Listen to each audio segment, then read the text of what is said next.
জগন্নাথ দেখতে।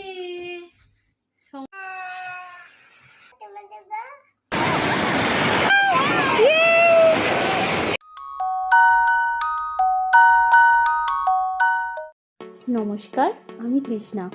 আমাদের দীঘা ট্রিপের একটা নতুন ব্লগে তোমাদের সবাইকে স্বাগত। আগের ব্লগে তো সবাই দেখেইছো মাম্মাম আর ওর বাবা সুইমিং পুলে কত মজা করছে। তারপর সেখান থেকে এই ব্লগটা আবার শুরু করছি। খাওয়া যেহেতু আগেই হয়ে গিয়েছিল, তাই আমরা সুইমিং পুল থেকে এসেই অনেকক্ষণ ঘুমিয়ে নিয়েছিলাম। যেহেতু ভোর 3টায় উঠেছি, তাই একটু ঘুমের দরকার ছিল, কারণ খুব ক্লান্ত ছিলাম। সন্ধেবেলায় উঠে মামামের জন্য আনা ডিম সেদ্ধ আর কিছুক্ষণ পর কয়েকটা আঙ্গুর খাইয়ে দিয়েছিলাম। নর্মালি বাড়িতে থাকলে এই সময় ও হোমমেড সেরিল্যাকটাই খায়, আর কলা খেজুর দিয়ে ভালো করে মিক্সড করে ওই হোমমেড সেরিল্যাকটা আমি খাইয়ে দিই। আমি সবই নিয়ে এসেছিলাম, কিন্তু ডিম সেদ্ধর আঙ্গুর প্রায় 1 ঘন্টা অন্তর অন্তর খেলো, সেই জন্য ওগুলো আর দিলাম না। এখন আমরা একটু সি বিচে ঘুরতে বেরোবো, সেই জন্য আমরা রেডি হচ্ছি।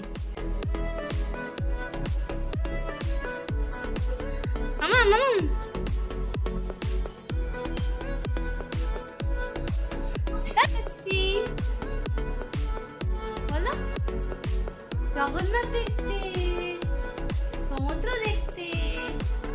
হ্যাঁ মামাম, এদের টাকা টাকা দিচ্ছে, টাকা তখন টিভি দেখছে, ডোরেমন দেখছি।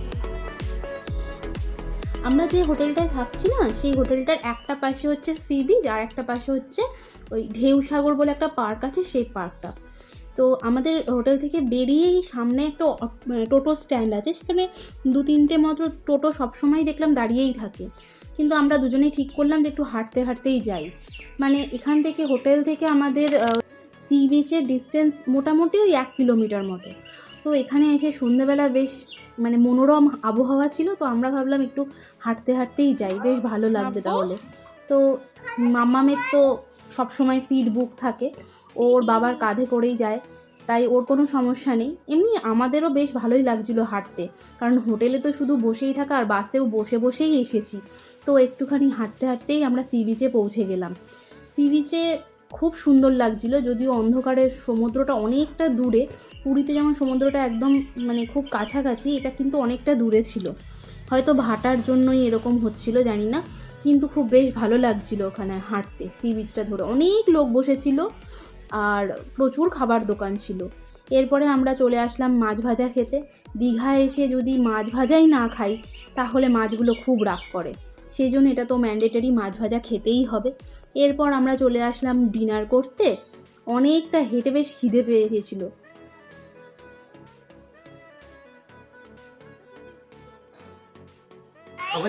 জয়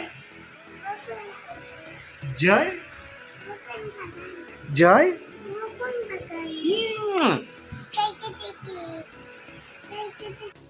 আমরা ঠিক করেছিলাম যে আজকে রাত্রে ডিনারটা বাইরে কোনো একটা রেস্টুরেন্ট থেকেই করব। যেহেতু আমরা বাইরে ঘুরতেই বেরিয়েছিলাম, সেই জন্য আর আমাদের হোটেলে আর খেলাম না, বাইরে একটা রেস্টুরেন্টে খেয়ে নিলাম। এই যে রেস্টুরেন্টে আমরা খাচ্ছি, এটার নাম হচ্ছে নিমন্ত্রণ রেস্টুরেন্ট।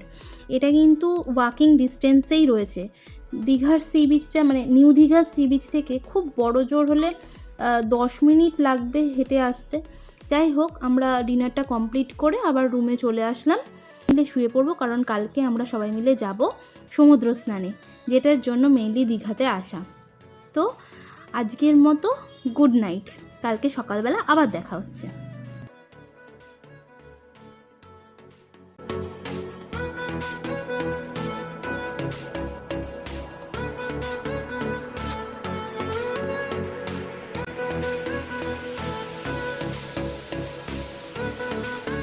Good morning. আজকে সকালবেলাটা অসম্ভব সুন্দর লাগছিল। কাল রাত্রে বেশ ভালোই ঘুম হয়েছে। অ্যাকচুয়ালি দীঘা পুরী এসব জায়গায় এমনিতেই ভালো ঘুম হয় আমার, আবহাওয়াটাই এরকম। আর মাম্মামও এক ঘুমে সকাল করে দিয়েছে।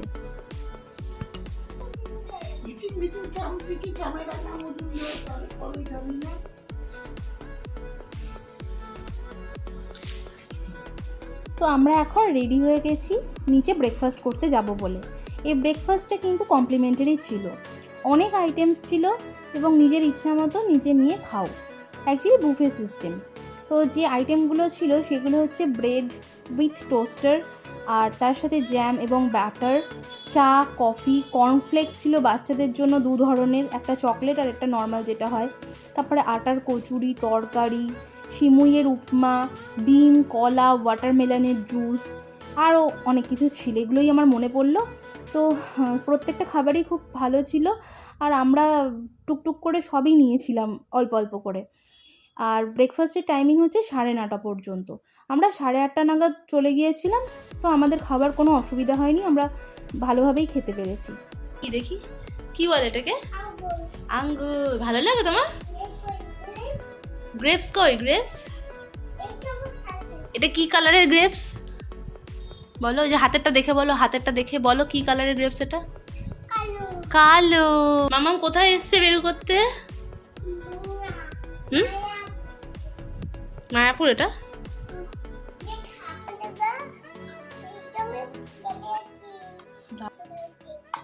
কি করছো? ও দাঁড়িয়ে দাঁড়িয়ে কি করছো? তুমি কি খেয়েছো কিছু? কি খেয়েছো? ও ভালো লেগেছে সমুদ্রটা? সমুদ্র ভালো লেগেছে? কার সাথে গিয়েছো সমুদ্রে?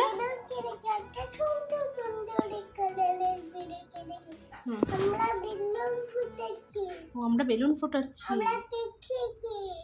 আর আর কি খেয়েছো বলো? আমরা আঙ্গুর খেয়েছি বলো। আমরা আঙ্গুর, আমরা আমরা আমরা আমরা কি খেয়েছি? আঙ্গুর, গ্রেপস। আঙ্গুর খেয়েছি। হ্যাঁ, আর আর কি খেয়েছো?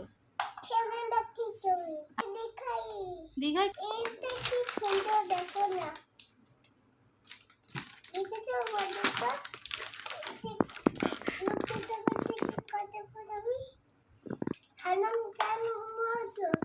আমি পারো আমি খেয়েছি। কি চলো এটা কি সুন্দর। দুর্গা ঠাকুর দীঘায় এসছে কিনা জিজ্ঞেস করো তো। দুর্গা ঠাকুর কোথায় এসেছো? ওইখানে দুর্গা ঠাকুরটা এনেছো? মা দুর্গা আমরা কোথায় গেছি? আমরা দীঘায় গেছি। আমি খেয়েছি, আমরা স্নান করে খেয়ে। আচ্ছা, আর আমরা চাউমিন খেয়ে নিয়েছি। ঠিক আছে, রাখলাম। হ্যাঁ রেখে দাও তাহলে। অনেক কথা হয়েছে মা দুর্গার সাথে। মা দুর্গা কি করছো?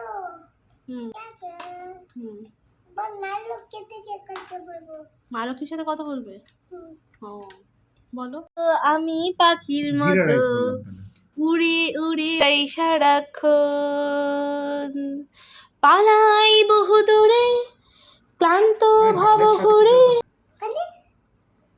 বৃক্ষতলে শুয়ে তোমার দক্ষ ঘুম আসে না, ঘুম স্বার্থপর, এমন যদি হতো আমি। আর মামামের তো খুব মজা, ওর সমুদ্রে স্নান করতে যাবে শুনেই ওর বাড়িতেই অনেক দিন ধরে সমুদ্রে স্নান করতে যাব বলে অনেক স্বপ্ন দেখে ফেলেছে। তো ওর এখন সমুদ্রে স্নান করতে যাবে বলে খুব মজা হচ্ছে। আমরা একটু রেস্ট নিয়ে আর একটু বেলা হলে আমরা চলে যাব সমুদ্র স্নানে। এই যে এখন আমরা রেডি হয়ে চোখে চশমা টশমা পরে, মানে সানগ্লাস পরে আর কি, চলে যাচ্ছি সমুদ্রে। তো এই যে মাম্মামের চিরাচরিত একই সিট চলেছে সমুদ্রের স্নানে। আমরা এখানে আমি তো প্রথমবারই আসলাম এই নিউ দীঘার সি বিচটাতে। এত সুন্দর, খুব ভালো লাগছিল। প্রায় বছর 20 বা তারও বেশি হবে আমি একবার বাবা মার সাথে এসেছিলাম, বুনুও এসেছিল। তখনকার দীঘা ঘোরার অভিজ্ঞতাটা অতটাও ভালো নয়। তো সেই ওল্ড দীঘাতেই আমরা তখন ছিলাম, এসব কিছুই তখন ছিল না সেই সময়।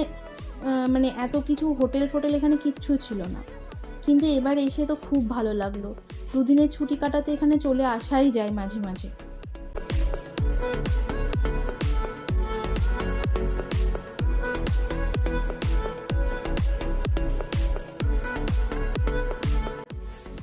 এই মুহূর্তগুলোর জন্যই সব কষ্ট সার্থক। হয়তো লাইফ পারফেক্ট না, কিন্তু এই মুহূর্তগুলোই পারফেক্ট।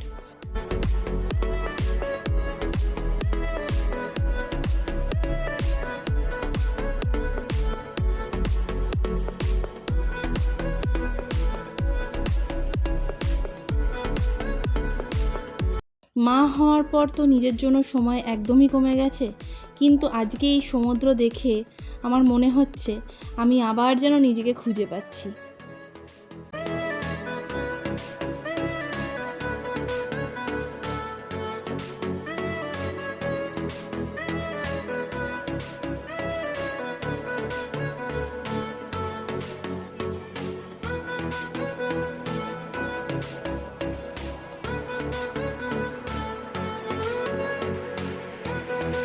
আগেরবার যারা পুরী ব্লগগুলো দেখেছেন তারা দেখবেন যে মাম্মামকে সমুদ্রে নামানোর সাথে সাথেই ওর সে কি চিৎকার, কারণ ও তখন অনেকটা ছোট ছিল আর অত সামনে অত জলরাশি দেখে ওর ভয় পাওয়াটাই স্বাভাবিক হয়তো।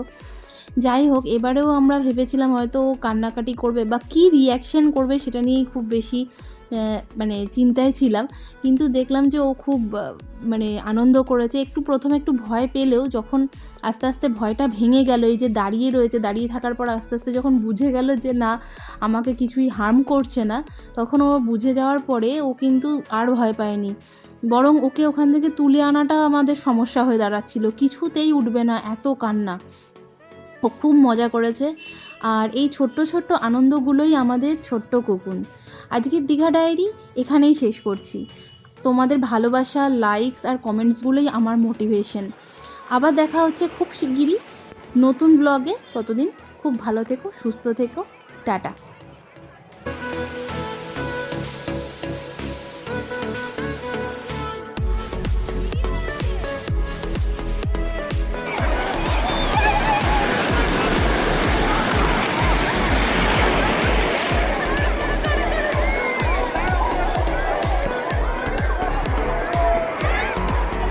আস্তে আস্তে